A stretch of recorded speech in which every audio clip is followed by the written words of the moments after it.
Donc, on va parler ensemble des positions de façon à ce que tu puisses t'adapter en fonction de ce que tu vis comme situation. Si tu as pas de douleur actuellement, ben tant mieux, je suis vraiment hyper contente pour toi. C'est merveilleux que tu en aies pas.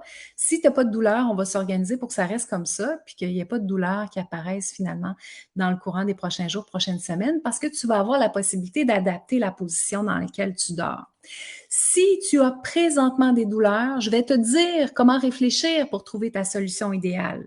Puis que donc, ça va être de toute façon gagnant-gagnant parce que je pense que je te ferai pas une grande surprise en me disant que pendant ta grossesse, tu vas avoir beaucoup de défis au niveau de l'adaptation de ton bassin, bien entendu, parce qu'avec ton bébé qui grandit, qui prend de plus en plus de place, ça devient difficile pour le bassin, puis pour toutes les structures sont à l'intérieur de s'adapter. Donc, c'est important le plus possible de pouvoir aider ton bassin dans cette perspective-là, de façon à ce que tu aies moins mal. Ce qu'il faut savoir aussi, c'est que ben, ça fait comme une couple d'années que tu es sur la planète Terre, ça fait une couple d'années que ton corps t'aide à te déplacer, à sauter, à faire du ski de fond, à faire du vélo, à faire plein de choses intéressantes. Et ça t'est arrivé de faire des faux mouvements, ça t'est probablement arrivé aussi de tomber, ça t'est arrivé de faire des choses qui ont créé des petites résistances dans ton corps. Est-ce que c'est grave? Non, c'est pas grave, mais c'est sûr que ces petites résistances-là qui jadis étaient dans ton corps puis réussissaient bien à s'adapter, ça se peut que l'adaptation soit moins facile maintenant que ton bébé est à l'intérieur de toi, qui grandit puis que ça tire sur les structures. Donc, ça va être des choses qui vont être à observer. Si jamais tu vois qu'il y a des douleurs qui se réveillent, c'est toujours ou presque toujours des zones qui sont en restriction ou une zone voisine d'une zone en restriction, ce qui fait que tu vas avoir plus de douleurs qui va apparaître. Donc, un bassin, normalement, ça bouge. Ça bouge dans tous les sens. Et quand ça bouge comme ça dans tous les sens, c'est parfait parce que toutes les structures sont très mobiles, puis tout le monde peut s'adapter de façon optimale au niveau du fait que ton bébé grandit, qui prend de plus en plus de place. Donc, normalement, dans cette capacité-là de mobilité, on veut la garder au maximum. Pour la garder au maximum, il faut que la nuit, tu sois dans une position qui ne sollicitera pas trop des ongles qui sont déjà en difficulté. Alors, pour t'expliquer ça, je vais désamorcer, je vais désorganiser mon bassin en pièces détachées pour mieux te montrer. Mais vois-tu que quand je te dis qu'un bassin, ça bouge, là, ça bouge pour vrai. Quand des vidéos, je vous dis à tous les deux, c'est important, il va falloir bouger, il va falloir vous mobiliser pour donner de l'espace à votre bébé, ben c'est à cause de ça. C'est-à-dire que plus ça bouge, ben plus c'est optimal. Mais le fait que tu bouges, que tu te mettes dans des positions différentes, ça va créer une autre organisation au niveau de ton bassin, ça va aider ton bébé à progresser. Donc, c'est hyper important de permettre à ton bassin de bouger vraiment dans tous les sens de façon à ce que ton bébé puisse occuper le plus possible d'espace à l'endroit où il en a besoin. Puis ça, ben, il n'y a personne qui peut nous le dire. Hein, ton bébé, il n'y a pas comme un petit intercom pour nous dire, ah là, j'aurais besoin d'un petit peu plus d'espace dans la partie inférieure de ton bassin, un petit peu à gauche. Non, on n'aura pas ça. Donc, comment on fait pour aider le bébé? Ben, on bouge, on bouge, on bouge au maximum pour arriver à donner de l'espace le plus possible à l'endroit où on en a besoin. Dans le temps que je suis en train de défaire le bassin, je te rappelle que mardi, il y a une nouvelle série de cours prénataux en direct qui commence. Tu es peut-être déjà inscrite. Si oui, tu peux commencer l'écoute des vidéos. Ça va beaucoup t'aider dans l'écoute des directs, des rencontres en direct. Donc, regarde. J'ai tout désamorcé, tout désorganisé mon bassin. Donc, un bassin, c'est vraiment composé de 4 os. Là, tu en vois juste 3 parce qu'il manque le petit coccyx au bout ici que normalement, j'aurais pu aussi enlever, mais que j'enlèverai pas. Donc, c'est des pièces qui permettent une mobilité. C'est des pièces qui font que justement, quand tu vas donner naissance, un iliaque peut aller plus d'un côté, l'autre iliaque peut aller de l'autre côté pour pouvoir aider. Donc, ce que je veux dire, puis qui est hyper important, c'est que selon comment tu vas t'organiser, hein, là, on voit le bassin que je vais maintenir par moi-même, hop. Selon comment tu vas t'organiser dans ton lit, tu vas mettre plus de pression en avant ou plus de pression en arrière. Et ça, à quel point c'est ça qui est pertinent? Parce que c'est rare que vous arrivez dans mon bureau en me disant j'ai mal sur le côté dans ma cuisse. Ça se peut, ça arrive. Mais la majorité du temps, vous avez soit mal à la symphyse en avant de ton bassin, soit mal au sacrum, aux articulations du sacrum en arrière. Donc, Selon comment je vais installer mon genou et ma jambe, je vais soit écraser l'avant, là j'exagère évidemment, c'est pas ça qui se passe, mais je vais soit écraser l'avant ou soit ouvrir l'avant. Tu vois le bassin là, selon la position que je vais te montrer, ça fait ça. Soit que ça ferme puis ça écrase l'avant et ça ouvre l'arrière, soit ça écrase l'arrière et ça ouvre l'avant. Pourquoi c'est important pour toi de savoir ça? Ben, c'est pas compliqué. C'est que si, par exemple, tu as très mal à la symphyse pubienne et que tu prends des positions qui vont écraser, qui vont compacter la symphyse, le devant de ton bassin, tu vas te retrouver automatiquement à avoir plus de douleur. Et c'est pas ça qu'on veut. Alors, comment tu vas faire pour régler la situation? La première chose, c'est que tu vas avoir besoin d'un coussin, puis que je vais te montrer. Là, j'ai plus mon micro étant donné le problème de son, mais si jamais vous ne m'entendez pas, une fois que je suis loin, loin, loin derrière sur le divan, vous me le dites. Vous allez utiliser un coussin et vous allez choisir la façon dont vous allez organiser votre jambe supérieure. La majorité des femmes, quand elles dorment, quand elles sont enceintes, qu'est-ce qu'elles vont faire? Elles vont se coucher comme ça. Je te montre. Elles vont se coucher comme ça sur le côté, comme ça. Une jambe par-dessus l'autre, comme ça. Soit elles vont prendre un coussin, puis elles vont mettre le coussin entre leurs jambes. Hein, ça, là, dis-moi si c'est ça que tu fais comme solution, comme stratégie. La majorité d'entre vous, c'est ce que vous faites. C'est-à-dire que vous allez vous installer sur le côté, vous allez mettre votre coussin entre vos jambes, puis vous allez installer l'autre jambe par-dessus cette jambe-là. Combien de personnes parmi vous ont fait ça? Probablement beaucoup. Quand je fais ça, hein, quand je mets ma jambe supérieure sur un coussin par-dessus ma jambe inférieure, bien, la première chose, c'est que la jambe inférieure, elle supporte tout le poids de mon coussin, tout le poids de ma jambe supérieure. Donc ça, déjà, c'est pas super le fun. C'est ce que j'essaie en ce moment. Tu vois, Annick, elle nous dit, c'est ce que j'essaie. J'ai une autre proposition qui va être plus intéressante pour toi. L'autre chose, c'est qu'on manque de stabilité dans cette position-là. Là, moi, dans mon cas, j'ai quelque chose dans mon dos, mais toi, à moins que ton partenaire ou ta partenaire soit collé dans ton dos, il n'y a personne qui te stabilise dans le lit. Parce que si tu mets un coussin entre tes deux jambes, tu vas avoir automatiquement besoin de travailler au niveau de ton dos pour stabiliser ta position. Là, tu vas me dire, ah oui, mais je ne sens pas vraiment ça. Bien sûr que tu ne sens pas. C'est tes muscles stabilisateurs qui travaillent fort sans que tu aies besoin d'y penser, mais c'est quand même un travail qui se fait et qui fait que c'est moins optimal pour toi. Puis que donc, la première chose qu'on va faire, c'est qu'on va garder notre position sur le côté, mais on va mettre notre coussin devant nous de façon à pouvoir installer la jambe supérieure sur le coussin. En faisant ça, puis je vais te montrer, en faisant ça, qu'est-ce qui se passe? Bien, la première chose, c'est que mes deux jambes vont être indépendantes l'une de l'autre. Que si j'ai des problèmes de circulation, puis même, hein, petit secret, même si tu n'as pas de problème de circulation, il en demeure pas moins que pendant la grossesse, tes veines, ton retour veineux, ça travaille fort parce que tu as beaucoup plus de sang présentement que tu en as normalement dans ton corps, puis que ça travaille vraiment très, très fort. Donc, le fait de mettre tes deux jambes de façon différente et pas l'une sur l'autre, ça va beaucoup aider au niveau de ta circulation. L'autre chose, et là, je vais t'inviter à le pratiquer à la maison, tu vas le sentir, la différence est phénoménale. Tu vas sentir qu'au niveau de la stabilisation, c'est complètement autre chose. Donc, comment on va s'organiser? On va simplement remettre notre position couchée sur le côté, du côté où tu veux. Tu peux alterner si tu veux. Je vais prendre mon coussin que je vais mettre devant moi. Et je vais mettre ma jambe supérieure sur mon coussin. Alors, te dire, au niveau du confort, là, actuellement, je ne suis pas tout à la même place que tantôt. J'ai beaucoup plus de stabilité, c'est beaucoup plus confortable pour moi. Et ça, c'est le premier principe. Maintenant, et Annick, tu nous en donneras des nouvelles. Ben là, je ne sais pas, peut-être que tu seras plus rendu la semaine prochaine, quand on va avoir notre prochain live, tu seras peut-être plus rendu à trouver des positions de grossesse. Là, tu vas probablement être rendu à chercher des positions d'allaitement. Que ça va être dans une autre vidéo que tu vas trouver tes solutions. Donc, ça, c'est notre première étape. Là, la deuxième étape, il faut savoir comment tu vas organiser la jambe supérieure. sur ton coussin. Dis oui.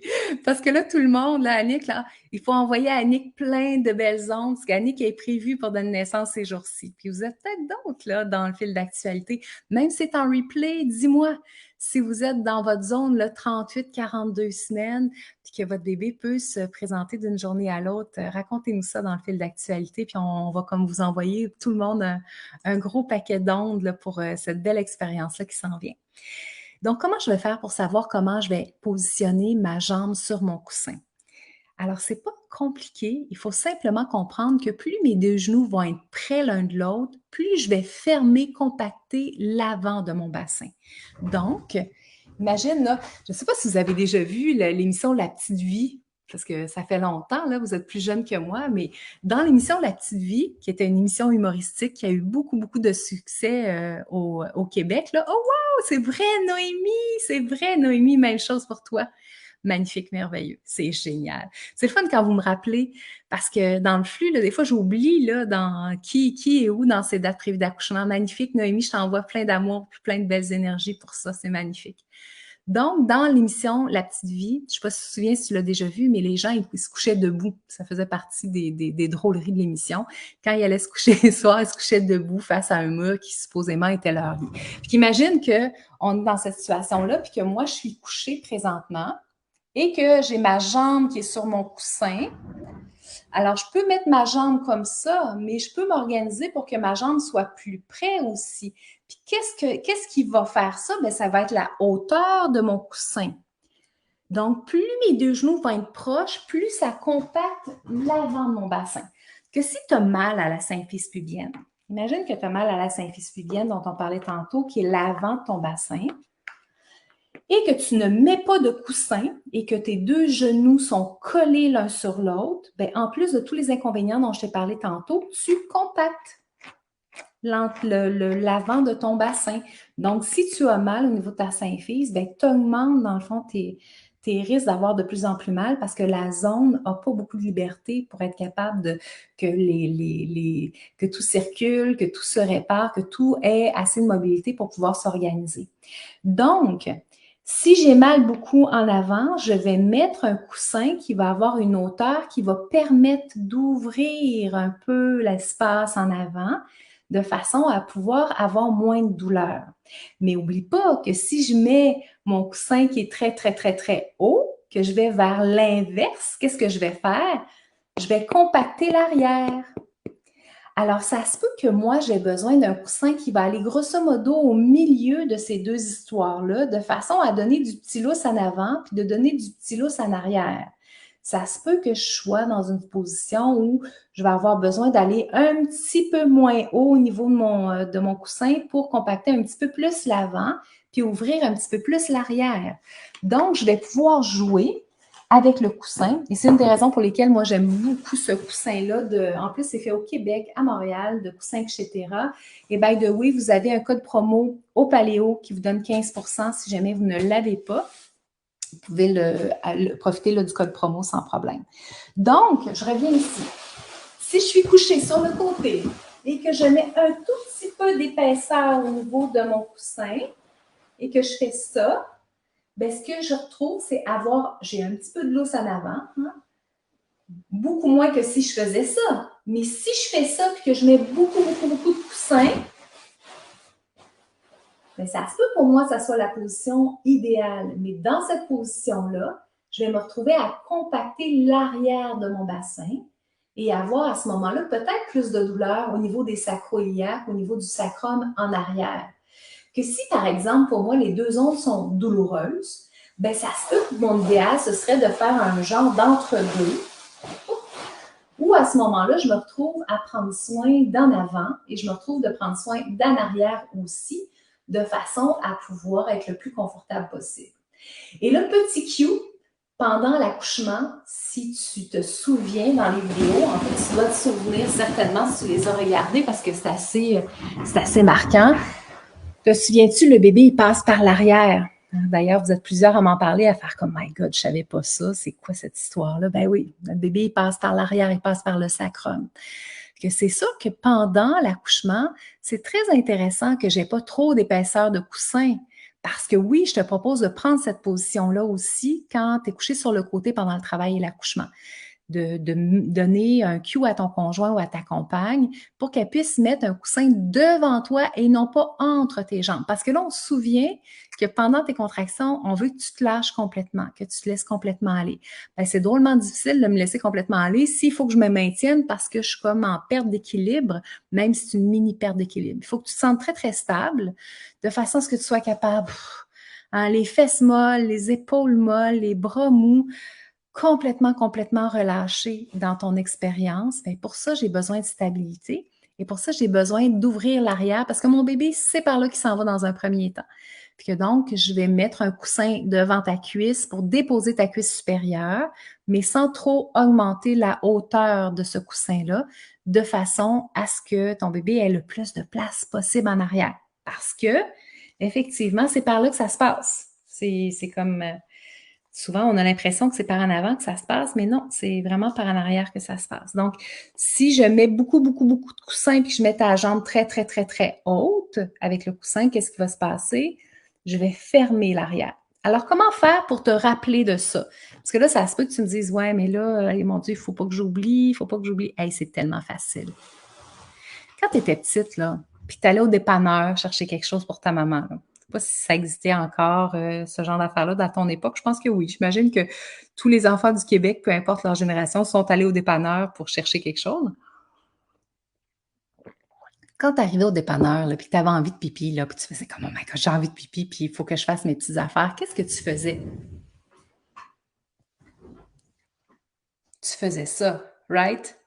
Hein, tu fermais l'avant et tu ouvrais l'arrière. Parce que c'est pas envie de caca que tu avais, c'est envie de pipi. Que spontanément, tu refermais avec tes deux genoux vers l'avant. Si tu étais au dépanneur et tu avais envie de caca, c'est probablement pas ça que tu aurais fait. Hein? Tu aurais serré les fesses puis tu aurais reculé le plus possible pour pouvoir te retenir. Est-ce que vous voyez ce que je veux dire? Donc, tu n'as pas besoin de dire, oh mon Dieu, il faut que je me note ça quelque part. C'est logique, c'est facile à retenir, que c'est pas quelque chose qui est compliqué. Il faut juste que vous vous organisiez pour bien mettre le coussin de façon à ce qu'il n'y ait pas de problème puis que tout soit aligné le plus possible au moment où tu es dans l'accouchement ou à la situation dans laquelle vous êtes actuellement. Puis que là, si vous avez des questions, c'est le temps.